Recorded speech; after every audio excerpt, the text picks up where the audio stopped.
بسم اللہ الرحمن الرحیم۔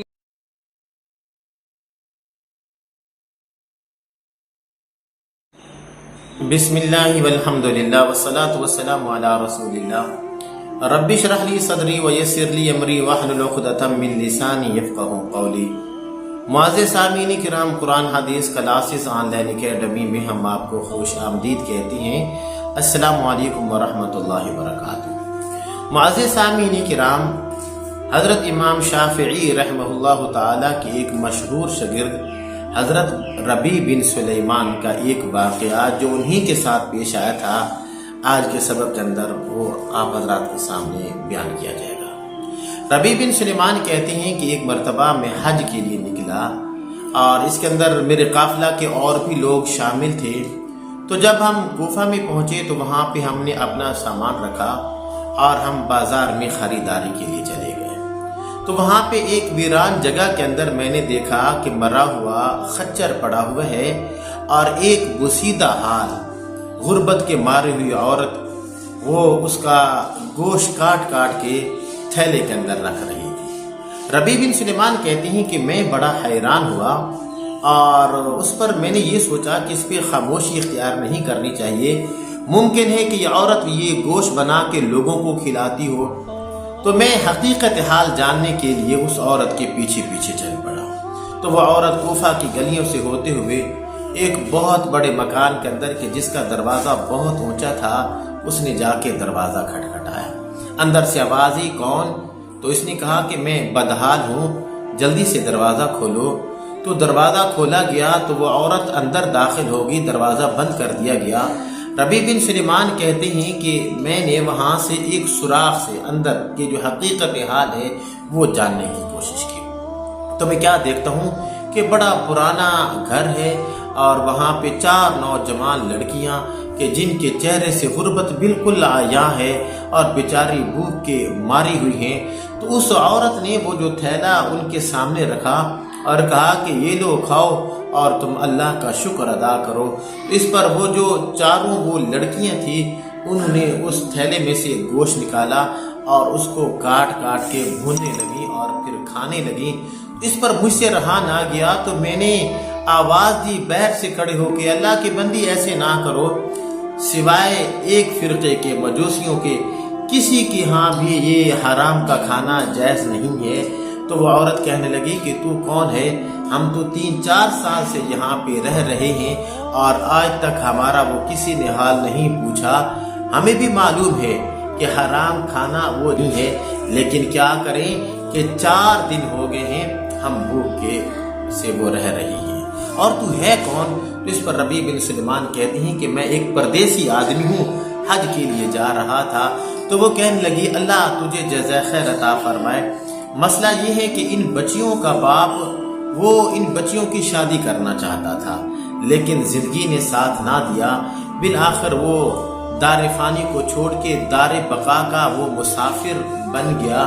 اب جو ہمارے پاس جمع شدہ پونجی تھی وہ ساری کی ساری وہ ہم نے خرچ کر ڈالی ہے اور نوبت یہاں تک پہنچ گئی ہے کہ آج ہم مردار وہ کھانے پہ مجبور ہو گئی ہیں۔ حضرت ربیع بن سلیمان کہتے ہیں کہ اس عورت کی جو الفاظ تھی، جو داستان تھی، وہ مجھ سے سنی نہیں جا رہی تھی۔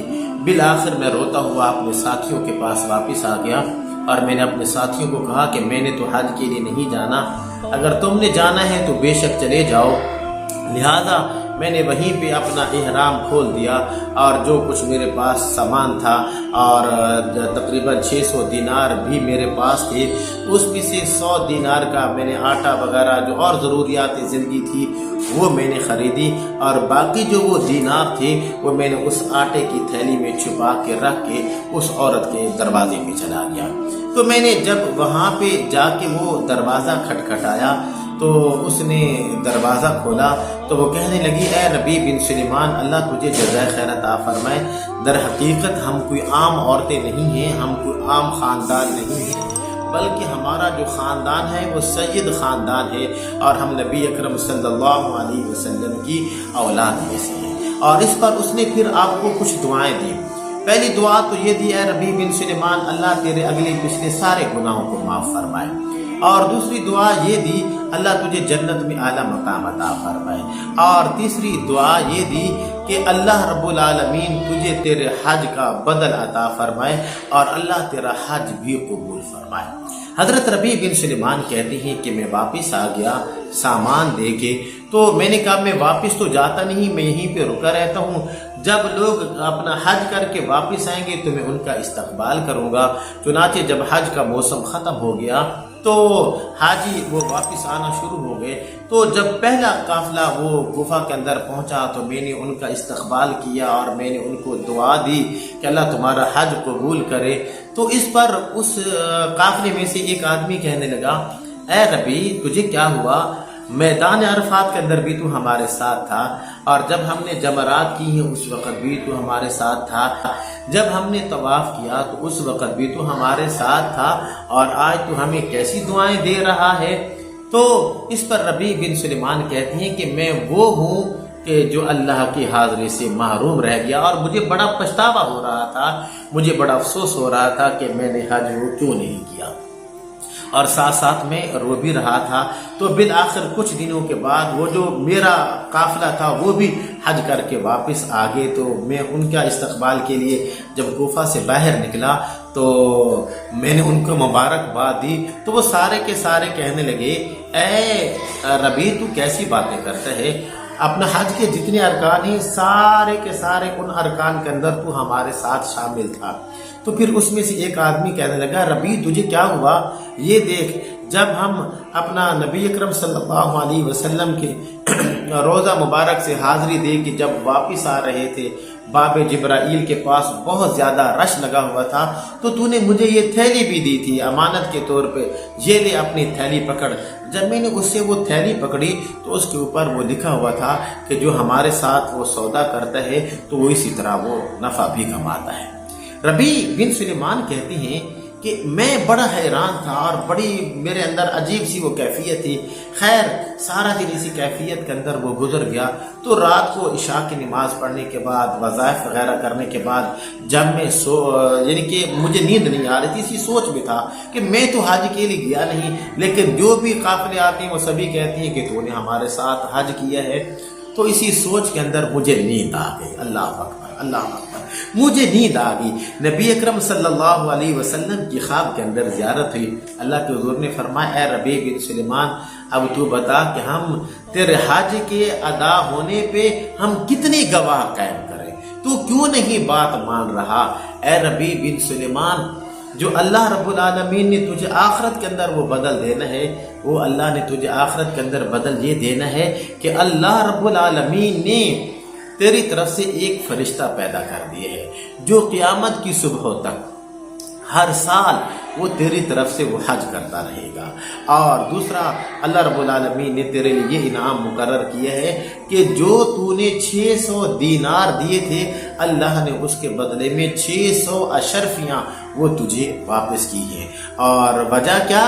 کہ صرف اس وجہ سے کہ تو نے میرے خاندان کی جو عورت تھی تو نے ان کی مدد کی، تو نے ان کی بچیوں کا خیال رکھا، اور تو نے میرے خاندان کی لاج رکھی، سید خاندان کی لاج رکھی۔ آج اللہ رب العالمین نے تجھے یہ مقام اور یہ رتبہ عطا فرمایا ہے۔ ربیع بن سلیمان کہتے ہیں کہ جب صبح کے ٹائم میں اٹھا تو میں نے کہا چلو میں وہ تھیلی کھولوں تو صحیح۔ جب میں نے وہ تھیلی کھولی جو کہ میں نے پہلی مرتبہ دیکھی تھی زندگی کے اندر، اس سے پہلے میں نے کبھی بھی وہ تھیلی نہیں دیکھی تھی، اس کے اندر جب میں نے اس کو کھولا تو واقعی اس کے اندر 600 اشرفیاں موجود تھیں۔ اللہ اکبر، اللہ اکبر۔